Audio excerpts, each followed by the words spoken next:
With the caravan of migrants hitting the US border and images of these asylum seekers being tear gassed, including women and children, there is this real discussion now about morally what is the right thing to do.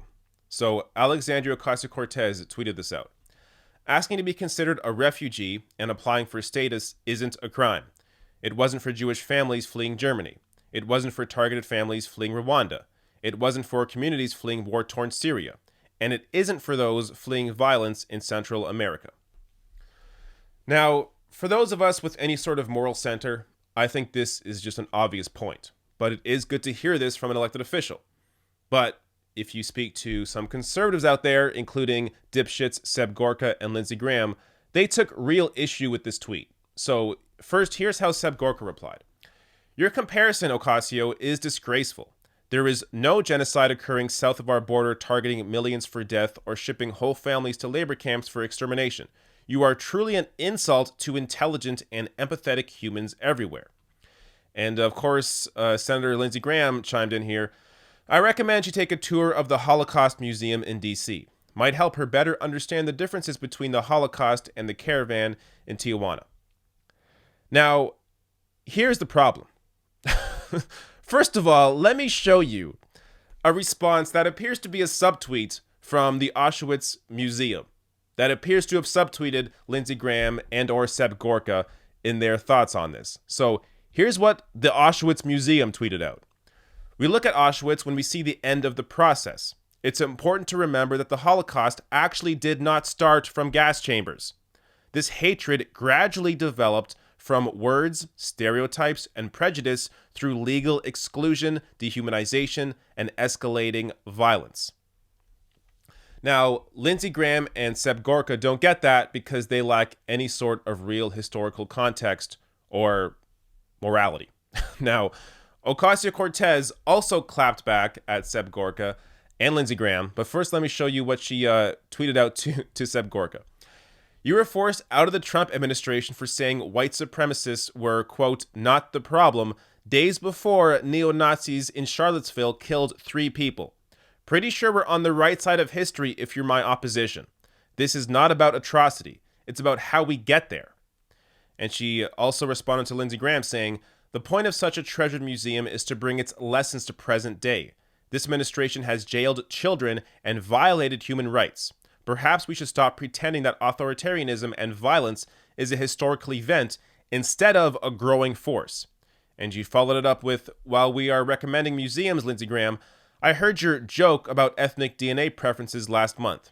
Perhaps you would enjoy a visit or revisit to the Smithsonian Museum of African American History and Culture. It's a great educational experience. Now, this is how Democrats should be fighting. Ocasio-Cortez right now, from what I've seen, is really the only elected Democrat that is willing to fight like this. The only one willing to respond and call out these assholes on their bullshit. And she does it again and again, and she does it effectively, and has allowed her to really have this platform and develop this following that she has. And if other Democrats got on board and also did this, the Democratic Party would no longer seem like a bunch of losers and might actually be able to start winning and gaining support.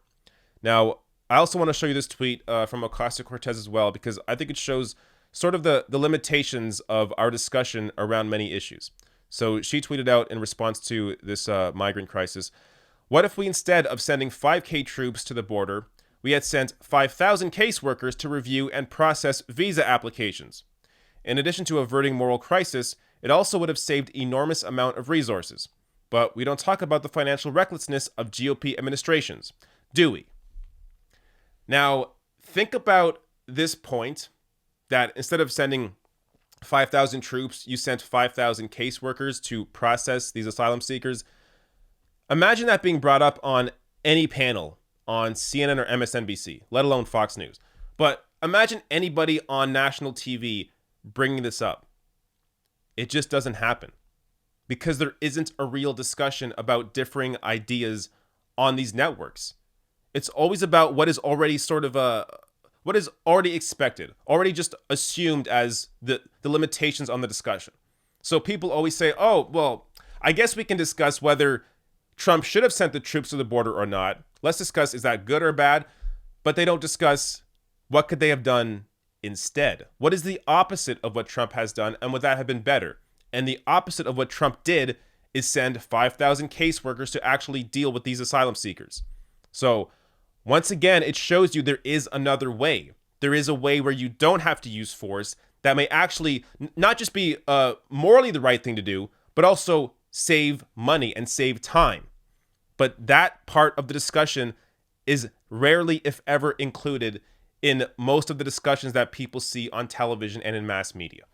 So Ocasio-Cortez, in her ability to clap back at these conservatives, as well as offer these sorts of ideas that show you the limitations of our current discussion, she is just a vital voice in the Democratic Party. And I hope she continues to inspire others in the party to be more like her.